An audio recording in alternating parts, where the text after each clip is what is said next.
Olá, começa agora mais um programa Projetos de Lei. Vamos conhecer juntos as propostas que estão sendo analisadas pelos deputados e que têm o objetivo de melhorar a vida das pessoas. O programa de hoje traz um projeto que obriga a equidade salarial entre homens e mulheres em todo o estado de São Paulo.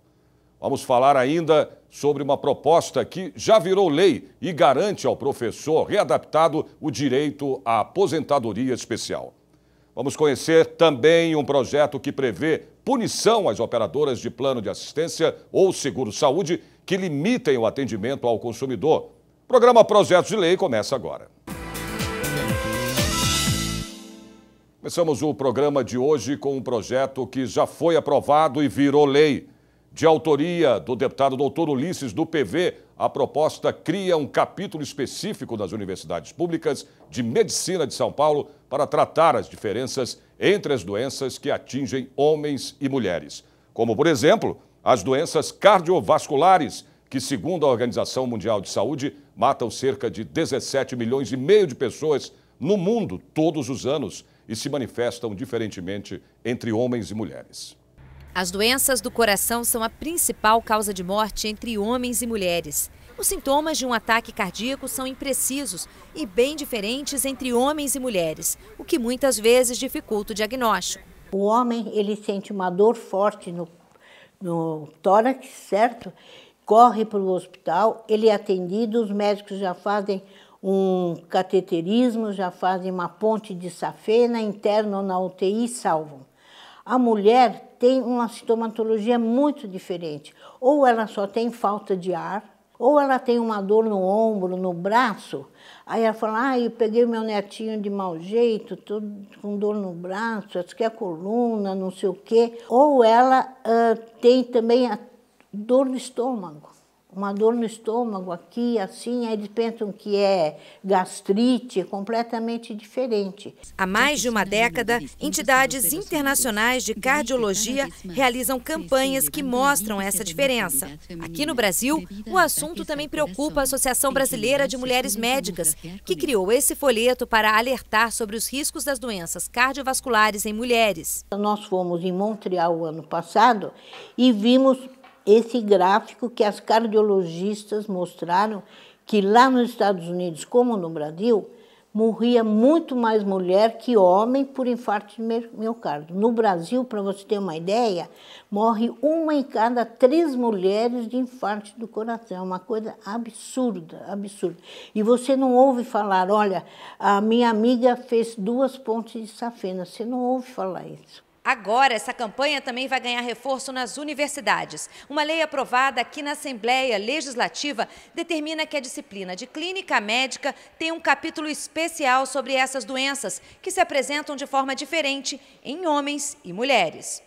A Lei 16.767 de 2018 é de autoria do deputado Dr. Ulisses, do PV, e é válida para todas as faculdades de medicina estaduais de São Paulo. Hoje, mulheres bem mais jovens estão tendo o infarto e muitas vezes fatal, infarto fulminante. Por quê? Mudou muito a vida moderna da mulher. E o que é o mais importante, que nos chama a atenção, nos preocupa mais, que às vezes as mulheres têm uma doença cardiovascular grave com manifestações frustras, completamente atípicas, quase que doenças assintomáticas. Então, a finalidade desse projeto é justamente despertar, a gente incluir este capítulo no estudo da clínica médica, das faculdades de medicina do Estado de São Paulo, as escolas oficiais, então, para justamente despertar a atenção para que haja uma valorização maior por parte dos jovens médicos das queixas das mulheres.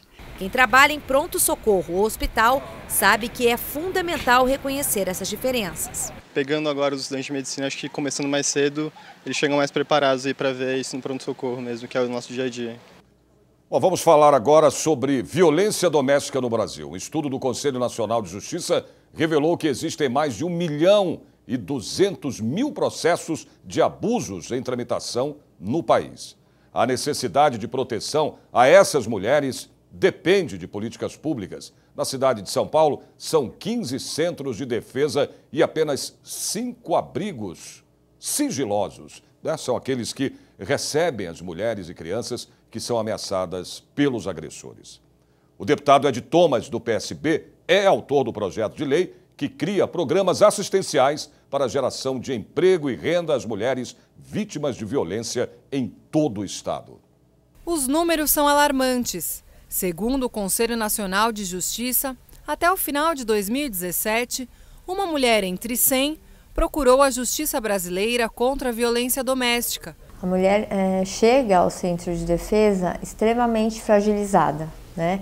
Emocionalmente abalada, muitas vezes com sintomas depressivos, né? Autoestima baixa, né? Se sentindo realmente uma pessoa inútil, né? Mas a decisão de denunciar nem sempre é fácil. Muitas vezes elas não conseguem sair, né, ir em busca de ajuda, tanto em centros de defesa da mulher, quanto as delegacias da mulher, enfim, para pedir mesmo ajuda em relação ao momento sofrido, por conta de dependências, né, dependência emocional. Muitas vezes a mulher tem aquele sentimento pelo autor de violência, muitas vezes, né, o marido, o companheiro, o namorado, enfim. A dependência financeira também, né? Muitas vezes a mulher não consegue deixar o seu marido, o seu companheiro, por conta da situação financeira, né? Fundada em 2004, a Associação Fala Mulher oferece atendimento às vítimas de violência doméstica. No local, máquinas de costura, tesouras e agulhas são manuseadas pelas mulheres que descobrem um universo novo.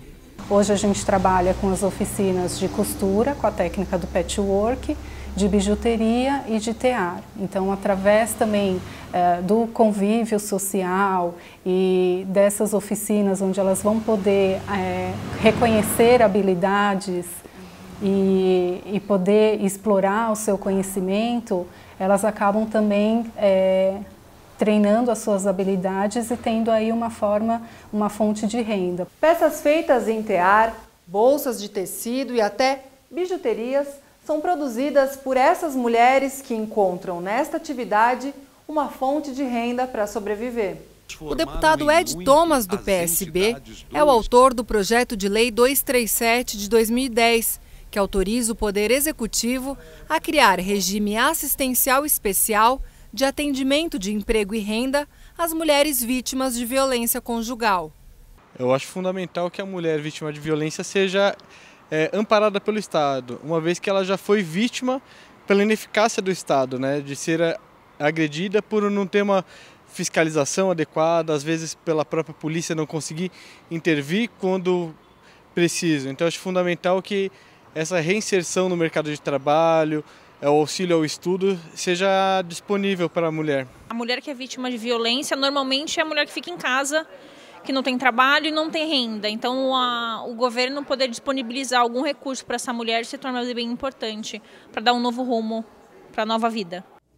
O mês de agosto tem uma data especial para comemorar a igualdade internacional feminina, dia 26. Mas a realidade brasileira não tem muito o que celebrar, não. Um estudo do Instituto de Pesquisa Aplicada da Mulher revela que quanto mais altos os níveis de escolaridade dos trabalhadores, maior é a desigualdade entre os sexos. E mais, hein? Além de ganhar menos, as mulheres ainda sofrem mais com o desemprego. A pesquisa mostra uma taxa de desocupação masculina de cerca de 8%, enquanto que a feminina é de quase 12%. Em cada relatório divulgado, um dado novo distancia socialmente mulheres e homens. Uma proposta em andamento, né, aqui na Assembleia, de autoria do deputado Luiz Turco, do PT, obriga a equidade salarial entre homens e mulheres em todo o estado de São Paulo. Um relatório publicado no começo de 2017 pelo Fórum Econômico Mundial mostrou que o ano não foi nada bom quando analisar os índices de desigualdade de remuneração entre homens e mulheres no país. De acordo com o documento, se tudo continuar como está, a equidade de salários entre os gêneros só acontecerá em 170 anos. Isso mesmo, daqui 170 anos. Eu acredito que pela cultura do mundo inteiro, nós sempre estamos um pouco atrás. Parece que nós somos sempre um ser que fica sempre à sombra de um homem. Paula tem apenas 36 anos de idade, mas uma carreira sólida em administração de empresas. Eu estou no PayPal há 8 anos, há 1 ano como diretora-geral da operação, mas há 8 aqui construindo essa empresa. Antes do PayPal eu trabalhei na Fnac, uma empresa varejista francesa, na área de e-commerce. Antes de e-commerce passei por tecnologia, área comercial, sempre construindo minha carreira em empresas que tivessem a ver com o que eu acredito como um mundo melhor.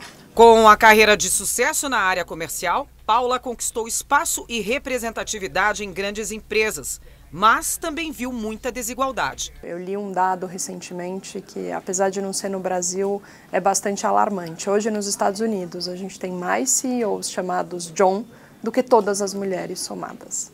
Então, ainda a nossa representatividade, tanto no mercado de trabalho quanto na política, é muito baixa. A gente ainda tem um longo caminho pela frente. Eu acho injusto. Acho que é uma desigualdade que não deveria mais existir nos tempos atuais, mas é um fato. Existem muitas situações que sim, né, que muitas empresas já têm essa consciência e dão o salário equivalente para os dois, mas infelizmente a gente ainda vive numa sociedade que a grande maioria das mulheres ainda é inferiorizada no mercado de trabalho. E isso é bem complicado, né, porque o gênero da pessoa não define nenhum tipo de capacidade. No Brasil, mulheres com a mesma faixa de idade, ocupando a mesma função e o mesmo nível de grau de escolaridade chegam a ganhar 30% menos do que os homens. Essa situação se agrava se elas, por exemplo, forem negras. Chegam a ganhar um salário 65% menor do que dos homens. O deputado Luiz Turco, do PT, protocolou um projeto de lei que obriga a igualdade salarial entre homens e mulheres em todo o estado de São Paulo. A desigualdade salarial ainda é grande e uma realidade em todo o país. Mas São Paulo já deu os primeiros passos para mudar este cenário. Já que sem a lei a gente não consegue, então quem sabe com uma lei a gente consiga aí ter a valorização da mulher do jeito que ela tem que ser. Tenho muito para melhorar. Isso só vai melhorar quando a gente tiver uma parceria, primeiro, de todas as mulheres acreditarem que são capazes de brigarem pela igualdade. O governo precisa olhar para isso e as empresas precisam mudar. A gente precisa, hoje, na prática, colocar as mulheres em igualdade. Vamos ao intervalo. Na volta, você vai conhecer uma proposta que prevê a cobrança de multa para quem depredar ou pichar prédios ou monumentos públicos em São Paulo. Voltamos já já.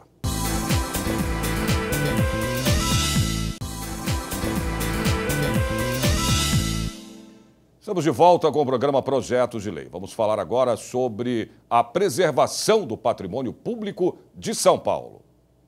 Atos de vandalismo, depredações e pichações em prédios e monumentos públicos podem estar perto do fim. Projeto de lei de autoria do deputado Coronel Camilo, do PSD, em tramitação aqui na Assembleia Legislativa, propõe multas para os autores desses delitos. Atos de vandalismo, depredações e pichações em prédios que são patrimônios públicos podem estar perto do fim. Um projeto de lei em tramitação aqui na Assembleia Legislativa propõe multas para os autores destes delitos. No dia 30 de setembro de 2016, 2 importantes monumentos de São Paulo amanheceram assim, completamente sujos pela ação de pichadores. Eu moro aqui, então eu lembro exatamente deles limpando, do dia como estava manchado e tudo mais. Foi praticamente o monumento inteiro, de um lado de uma cor e do outro lado do outro. A gente estava falando exatamente isso agora, que não tem necessidade disso, que existem várias outras formas de se manifestar. E que foi um erro. Hoje o Monumento às Bandeiras está limpo, livre dos sinais de vandalismo e pronto para receber os turistas. Mas só o primeiro dia de limpeza do monumento custou à Prefeitura de São Paulo R$ 37 mil. Este valor, segundo o projeto de lei 261 de 2018, deve ser repassado aos responsáveis pelo dano. O autor do PL, deputado Coronel Camilo, do PSD, justifica que, pesando no bolso dos infratores, eles vão pensar 2 vezes antes de cometer os delitos. A ideia nossa é que isso valha para o Estado todo, quem pichar ou quem quebrar qualquer patrimônio público do Estado vai ter que repor, né, reparar o bem que ele acabou destruindo e, além disso, será multado em 2 vezes o valor dessa reparação. Isso na área administrativa, independente das penas, né, na área civil e na área penal. Então a ideia é desestimular aí esse tipo de atitude, de vandalismo que acontece no Estado. A ideia é trabalhar junto com a Guarda Civil Metropolitana das cidades, onde isso não acontecer, com a própria Polícia Militar. E a sugestão, a Prefeitura, a gente está fazendo uma sugestão ao secretário aqui em São Paulo e pretendemos fazer também para os outros municípios, né, que criem patrulhas volantes, né? Ou seja, se eu tenho um ponto lá com muito problema, eu coloco rapidamente um sistema de câmeras ligado a alguma patrulha, né, ou seja da Polícia Militar, ou seja da Guarda Civil, nesse caso na nossa lei é para a Polícia Militar, para identificar rapidamente e agir rapidamente. De passagem por São Paulo, os visitantes querem levar para casa boas imagens da capital paulista. Foi com esse propósito que a gente saiu para passear, para ver um pouco de cultura, monumentos, e realmente não dá para fazer, né, pinchar e estragar os monumentos. É preservar o nosso patrimônio, eu acho que isso é muito legal. A estátua do Borba Gato, que fica na Avenida Santo Amaro, na capital paulista, também já está limpa. Outros alvos dos vândalos foram o prédio da Secretaria de Educação e o pátio do colégio, complexo histórico-cultural considerado marco inicial da cidade de São Paulo. Hoje, iluminado e com nova pintura, é um convite à contemplação. Experiência aprovada por quem passa por aqui todos os dias e que também concordam com a proposta do projeto de lei. Não tem por que estar pichando nada, nem público, nem particular. Eu acho que tem que pagar, sim. Vamos falar agora sobre um assunto que interessa a milhões de brasileiros: planos de saúde. O projeto de lei em tramitação aqui na Casa de Leis pretende punir as operadoras de plano de assistência ou seguro-saúde que limitem o atendimento ao consumidor. A proposta é de autoria do deputado Fernando Capês, do PSDB. A doutora Miyuki Goto é especialista em fisioterapia respiratória. Ela atende diferentes casos e diz que para cada paciente há uma necessidade específica de tratamento. Na medicina você não sabe se uma pneumonia pode durar 4 dias de internação ou se vai durar 40 dias, né? O que precisa, sim, é que a sociedade como um todo, a sociedade médica como um todo, a gente pode discutir protocolos de assistência. Naturalmente tem pacientes que vão ficar crônicos, então estes deverão ter um tipo de atendimento, mas que não ele perder o direito, por exemplo, à internação. E a alta hospitalar é uma prerrogativa do médico assistente, é ele que tem que dizer se o paciente está em condições ou não de alta. Então, dar alta por conta de não cobertura, né, uma alta por questão administrativa, isso pode causar um grande prejuízo à saúde do paciente, não há dúvidas. A representante da Associação Médica Brasileira conta que enfrenta dificuldades quando precisa tratar pacientes que têm convênio médico. Com a Lei 9656, em 98, todos os planos a partir de 99, mesmo os não regulamentados, isto é, os planos antigos, eles não poderiam ter mais limitação de internação, seja em UTI ou enfermaria, enfim, ele não teria mais limitação. Então, isto foi um ganho mesmo aos chamados planos antigos. Então, a esta altura, né, com quase 20 anos de regulamentação, ter proposta de limitação de internação é um grande retrocesso, isso vai causar um grande prejuízo aos pacientes. E a situação é mais comum do que se imagina, é o que afirma a supervisora do Procon São Paulo. A gente percebe que tem consumidores, é frequente, de reclamar que determinados procedimentos médicos, quando não são negados, eles são restringidos em relação da sua quantidade. Né? Principalmente em questões de internação, colocar limitação, e isso é um desrespeito ao Código de Defesa do Consumidor e à própria legislação da saúde. Para garantir o direito do consumidor de ter atendimento médico completo, é que um projeto de lei tramita aqui na Assembleia Legislativa. O 809 de 2017, de autoria do deputado Fernando Capês, do PSDB, que dispõe sobre a aplicação de sanções às operadoras de plano de assistência ou seguro-saúde que estabelecerem limitação de prazo, valor ou quantidade para internações. O projeto de lei prevê multa no valor de 2.000 FESP, unidades fiscais do Estado de São Paulo, cerca de R$ 51 mil em 2018. Essa multa vai ser aplicada independente de instauração de inquérito policial, processo criminal ou condenação penal transitada em julgado. Caso o consumidor se sentir prejudicado, ele deve entrar em contato primeiro com o próprio plano de saúde, tentar resolver a questão, registrar a reclamação, se municiar de protocolos, permanecendo a negativa ou a restrição em relação à quantidade de atendimento, dependendo do procedimento, ele pode procurar um dos canais de atendimento do PROCON e até mesmo o Poder Judiciário. A Associação Brasileira de Planos de Saúde reconhece que as operadoras estabelecem limitações de prazo para as internações. O prazo existe, prazos menores, não existe prazo para atendimentos de urgência e emergência. Urgência e emergência, a pessoa deve procurar um hospital, pronto-socorro, vai pelo SAMU e para resolver o seu atendimento. Aí não tem prazo.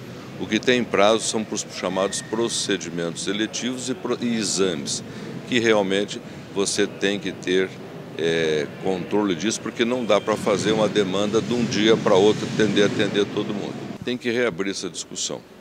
Não pode você continuar, porque o que a gente recomenda no caso dessas cirurgias, nesses procedimentos de alto risco?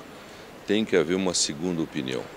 No mundo, a gente tem coisas boas, então no mundo é comum você ter a segunda opinião, a agência estimula, mas há uma resistência das pessoas, das entidades médicas, na questão da segunda opinião.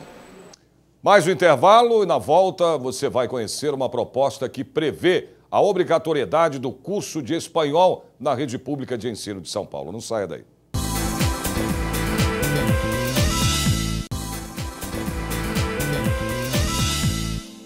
Estamos de volta com o programa Projetos de Lei. Vamos falar agora sobre a proposta da deputada Alessi Brandão, do PCdoB, para a obrigatoriedade do curso de espanhol na rede pública de ensino de São Paulo. A língua espanhola é uma das mais faladas no mundo, mas no Brasil não é uma disciplina presente na grade curricular. O projeto de lei quer ampliar o conhecimento de estudantes e, se aprovado, vai beneficiar mais de 3 milhões de alunos em todo o estado. Sabe o que significa coche? Não é aquela comida dos judeus? Já comeu galleta com relleno? Não, esse eu não sei o que é, não. El español es el segundo idioma más hablado del mundo. Más de 500 millones de personas. Está delante del inglés e solo pierde para el mandarim. Entendeu? Não? Então vamos de novo. O espanhol é o segundo idioma mais falado do mundo. Mais de 500 milhões de pessoas. Está na frente do inglês e só perde para o mandarim. Kátia Rocha tem 45 anos. Acostumada a viajar a trabalho, decidiu começar um curso de espanhol depois de uma viagem internacional. Empresária do ramo cultural, pretende expandir seus negócios no exterior. Eu tive um congresso fora do Brasil, em Portugal, e era um projeto sobre comunicação, mas para países ibero-americanos. E tinha muitos espanhóis, então eu senti uma necessidade enorme de me comunicar com os outros países, como o México, com a Venezuela, com Bolívia, com Chile, com a Argentina. Eu senti a necessidade realmente de estar mais presente na América Latina, né? Como eu sou empreendedora e tenho a minha própria empresa, então não fazia sentido estar tão perto de outros países com os quais eu posso fazer negócios e não falar a língua deles. Segundo o professor Jorge Rodrigues Júnior, as exigências do mercado de trabalho têm despertado nas pessoas o interesse pela língua. Ela é a língua oficial de 21 países, sendo que 6 ou 7 países desses 21 fazem fronteira com o Brasil. Então, fora a possibilidade de ter acesso ao mercado econômico, né, de grande intercâmbio com o Brasil, é também uma possibilidade de poder conhecer outras culturas, de viajar pelos países que são vizinhos ao Brasil e também de ter acesso a uma experiência de viagem que não passa somente pelo inglês, porque como o espanhol é estudado em vários países do mundo, é uma língua a mais para comunicar-se quando se está no estrangeiro, principalmente na Europa. A falta de recursos e a correria do dia a dia podem representar um empecilho na hora de buscar um curso particular. A disponibilidade de tempo mesmo, para mim, no momento é impossível. Acho que nem todo mundo tem condição de fazer um curso e as escolas boas geralmente são caras, né? O projeto de lei 446 de 2018 da deputada Alessi Brandão, do PCdoB, pretende tornar obrigatório o ensino da disciplina no currículo do ensino médio da rede estadual. Se aprovado, a lei irá beneficiar 5.400 escolas e mais de 3 milhões de alunos. Todo mundo se preocupa muito com a questão do inglês, enfim e tal. Só que quando você joga o espanhol, que é mais fácil, inclusive, a pronúncia é melhor, né? É mais fácil para quem é de escola pública, ou seja, pessoal da periferia, as pessoas que pouca oportunidade têm de poder ter um emprego melhor, com um patamar mais alto, elas teriam condições de avançar, até na questão do trabalho, na questão de oportunidade de emprego, porque hoje quem fala espanhol tem, sabe, um acesso melhor na hora de procurar um trabalho. Sem contar que o Brasil é o único país, né, americano que não só tem o português, ele não tem uma segunda língua. Espanhol é uma língua que está aí, é mundial, é preciso saber, todo conhecimento é bem-vindo. Tomara que a Assembleia Legislativa tenha esse bom senso, porque o inglês é obrigatório, por que não o espanhol? Vamos falar agora sobre um problema que afeta milhares de professores da rede pública de São Paulo. Uma proposta que já virou lei e garante ao professor readaptado, que é aquele que desempenha a função administrativa porque não consegue dar aula, o direito à aposentadoria especial. A autoria do projeto de lei foi do deputado Carlos Gianazzi, do PSOL. Rosimeire estava dentro de uma escola estadual em Itaquera, na zona leste de São Paulo, quando foi ameaçada por um aluno do ensino médio. O estudante tinha uma arma escondida dentro do casaco. Quando eu abri a porta da sala para sair, para ir para a última aula, ele me cercou. Ele abriu o moletom, mostrou a arma e disse que na próxima vez ia dar um tiro na minha boca. Sem a ajuda da direção da escola, a professora começou a ter medo. Rosimeire passou por um longo período com pânico e depressão. Eu tentei dar aula, mas aí veio a crise de choro. Aí veio assim, eu acho que um dos maiores momentos de solidão que eu já senti na vida. Segundo uma pesquisa da POESP, o Sindicato dos Professores do Ensino Oficial do Estado de São Paulo, 51% dos professores dizem que já sofreram algum tipo de violência dentro das escolas. A pesquisa foi realizada em 2017 com professores, alunos e pais da rede estadual. Segundo o estudo, 84% dos professores afirmam que a violência aumentou dentro das escolas. Tanto pais quanto estudantes e alunos, nós perguntamos o tipo de violência que você sofreu, né? Do professor, 44% é agressão verbal, certo? 8% bullying e 5% dos professores agressão física dentro da unidade escolar. O presidente da POESP explica que até pouco tempo os professores readaptados precisavam entrar na justiça para conseguir o direito à aposentadoria especial, que é de 25 anos para as mulheres e 30 para os homens. É um trabalho exaustivo, é um trabalho estressante, leva ao adoecimento desses professores. Uma junta médica permite a readaptação desse professor, ele vai para um setor administrativo ou qualquer outro setor dentro da escola, às vezes biblioteca, etc., e ele perdia a aposentadoria especial.